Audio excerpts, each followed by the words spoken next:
Hello and welcome back to our YouTube channel. तो friend, आज के इस वीडियो में मैं बात करूंगा थेल्स प्रमेय के बारे में, जो कि 10th का मोस्ट इंपॉर्टेंट 6 मार्क्स का क्वेश्चन है और अदर बोर्ड में 5 मार्क्स का ये आता है। तो चलिए स्टार्ट करते हैं।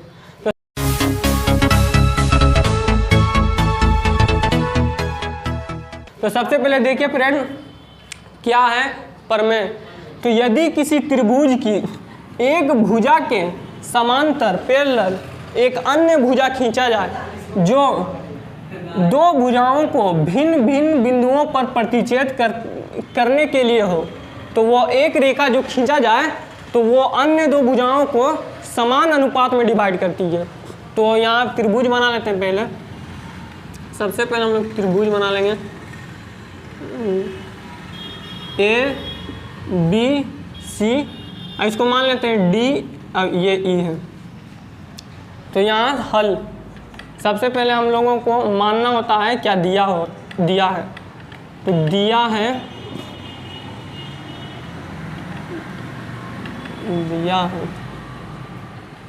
माना कि एक त्रिभुज ए बी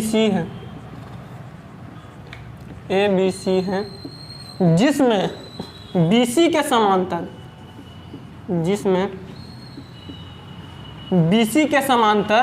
एक रेखा DE खींचा गया, जिसमें BC के समांतर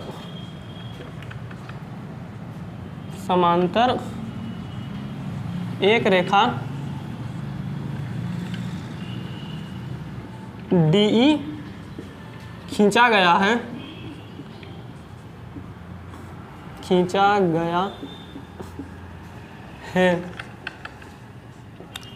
जो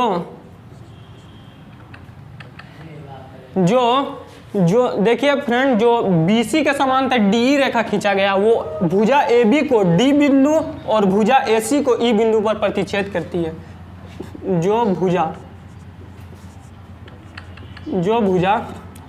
AB को बिंदु D तथा भुजा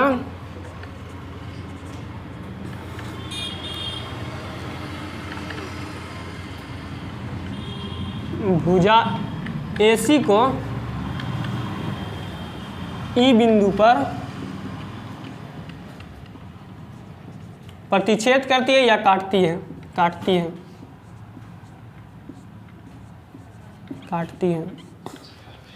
फ्रेंड, अब हम लोगों को देखना है क्या हमें सिद्ध करना है। तो क्या सिद्ध करना है कि जो त्रिभुज है उसकी जो साइड है, ये पैरेलल रेखा जो खींचा गया BC के समांतर, वो दो अन्य भुजा को समान अनुपात में डिवाइड करती है। तो समान अनुपात का मतलब क्या होता है कि कोई AD है, AD बटा DB और बराबर होगा AE बटा EC के। तो हमें सिद्ध करना है या टू प्रूव सिद्ध करना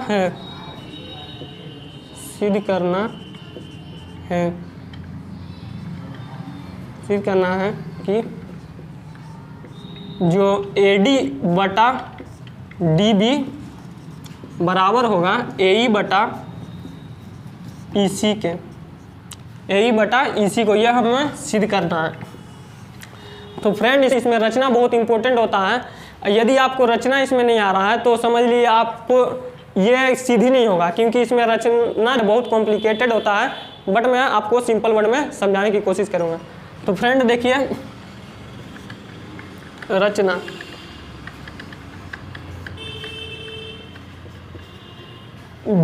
B को E से तथा C को D से मिलाया। और फ्रेंड, मैं एक बात बता दूं, जब भी आप रचना करते हैं किसी चीज़ में तो आप डॉटेड लाइन से दिखलाना होता है। यदि आप डॉटेड लाइन से नहीं दिखलाएंगे तो कोई भी चेक करेगा तो उसको लगेगा ये पहले से दिया गया है, इसलिए डॉटेड लाइन से दिखलाना होता है। तो C बिंदु B को E से तथा बिंदु C को डी से मिलाया,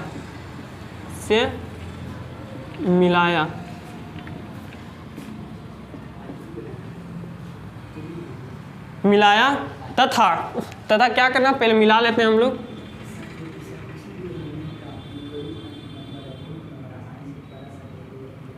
तथा बिंदु डी से भुजा AC पर एक DM लंब खींचा गया, तथा मिलाया, तथा बिंदु डी से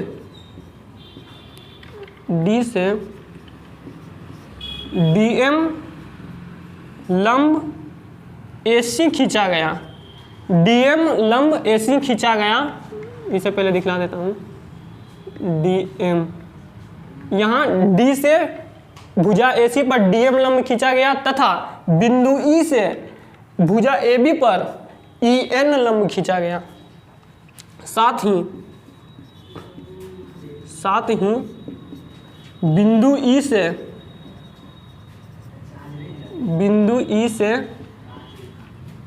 भुजा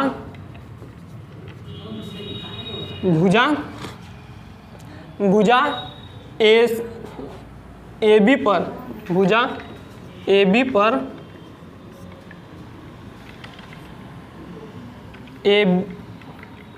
EN लंब AB खींचा गया।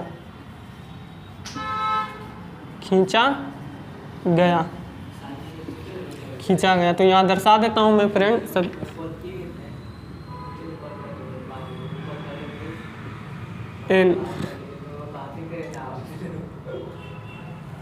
तो फ्रेंड यहाँ तक आप लोग उम्मीद करता हूँ कि लिख लिए होंगे। तो फ्रेंड पहले इसको लिख लीजिए आप, क्योंकि मैं मिटाने जा रहा हूँ, और फिर इसके आगे का प्रोसेस मैं स्टार्ट करता हूँ। तो चलिए पहले मिटा लेता हूँ ये, अब इसके आगे का प्रोसेस करता हूँ। तो अब मुझे क्या चलना, प्रमाण में, क्योंकि सिद्ध क्या करना है हमें। यहाँ मैं लिख दिया हूँ कि AD बटा DB बराबर होगा AE बटा EC के, और रचना में कर चुका हूँ। तो चलिए अब प्रमाण में चलते हैं। प्रमाण, तो हमें फ्रेंड दो त्रिभुज में चलना होता है। पहला कि ADE और ये त्रिभुज DEB में। तो त्रिभुज ADE तथा या और त्रिभुज BDE में। देखिए फ्रेंड यहाँ चला हूँ त्रिभुज ADE में और DEB में। तो यहाँ हम लोगों को सिंपल इसमें क्या करना होता फ्रेंड कि जो एरिया है दो त्रिभुजों का उसको मतलब कि अनुपात में लिखते हैं। एरिया किसी का और यहाँ एरिया किसी का, और उसके इक्वल में उसका क्षेत्रफल लिखते हैं। तो चलिए लिखते हैं एरिया ऑफ त्रिभुज ADE बटे में एरिया ऑफ त्रिभुज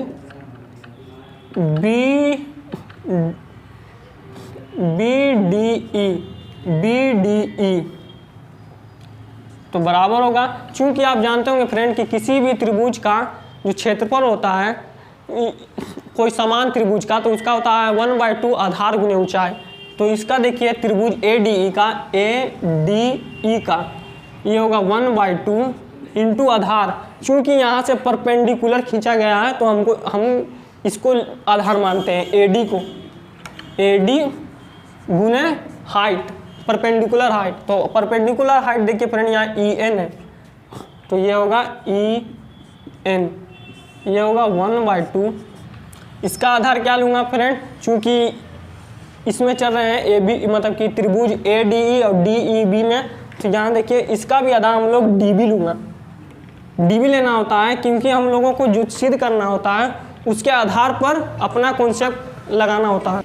तो फ्रेंड यहाँ देखिए इसका आधार यहाँ क्या है, हमको लेना है DB या BD ले सकते हैं। तो DB इंटू इसका ऊंचाई क्या लूँगा फ्रेंड EN, क्योंकि यहाँ देखिए जो AB है उस हिसाब से इसके लाइन पर आगे बढ़ा हुआ तो क्या हुआ, कोई प्रॉब्लम नहीं है। जब कोई लाइन है इसका आगे बढ़ गया त्रिभुज के, अब यहाँ परपेंडिकुलर है तो हम लोगों को यहाँ से परपेंडिकुलर ले लेते हैं जो यहाँ दिखाया गया है। तो फ्रेंड यहाँ देखिए EN तो सिंपल ये कटेगा, जो कट रहा है उसको काट दिया जाता, कैंसिल कर दिया जाता। 1/2 से 1/2 ये कैंसिल होगा।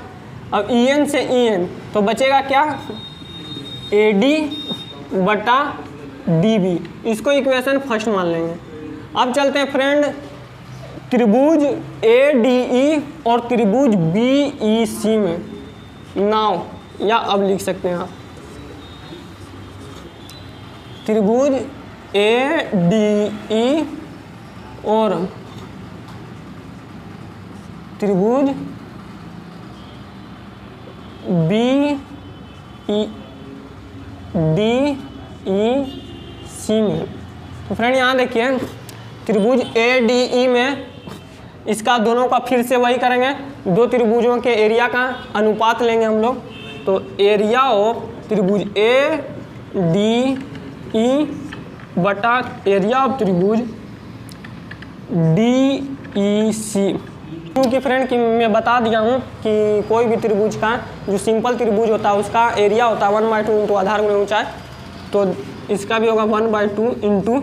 अब लेना हम लोगों को यहाँ ध्यान देने वाली बात है कि यहाँ हम लोगों को जो बेस होगा वो ये लूँगा फ्रेंड, जो बेस होगा ये AE लूँगा, क्योंकि यहाँ से देखिए हम लोगों को ये त्रिभुज में चलना है BDEC में भी, इसलिए यहाँ इसका भी हो जाएगा परपेंडिकुलर हाइट।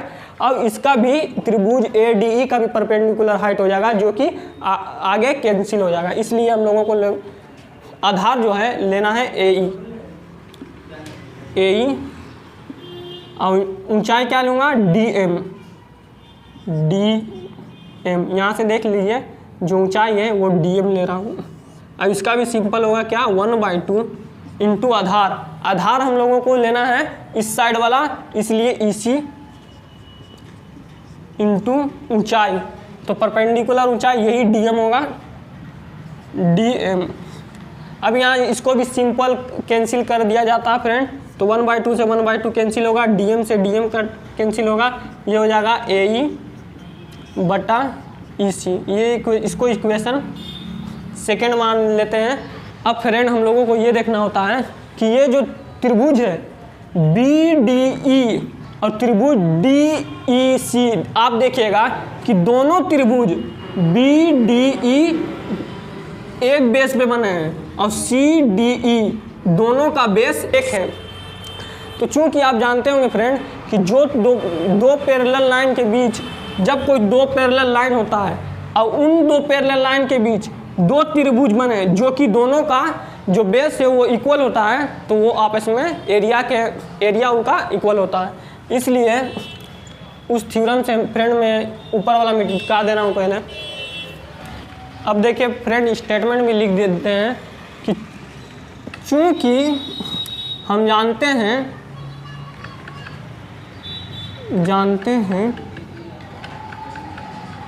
कि दो पैरेलल लाइन, दो समांतर रेखाओं के बीच, दो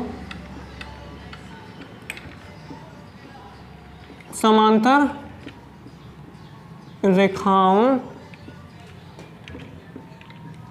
के बीच बने दो त्रिभुज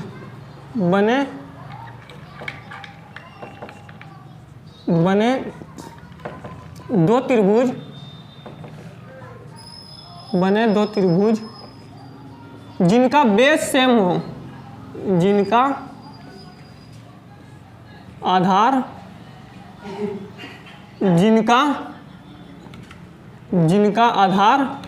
बराबर हो, मतलब कि सेम हो, बराबर हो, वे दोनों त्रिभुज एरिया में इक्वल होते हैं। एरिया या वे दो त्रिभुजों की एरिया, वो दो त्रिभुजों का क्षेत्रफल बराबर होता है, बराबर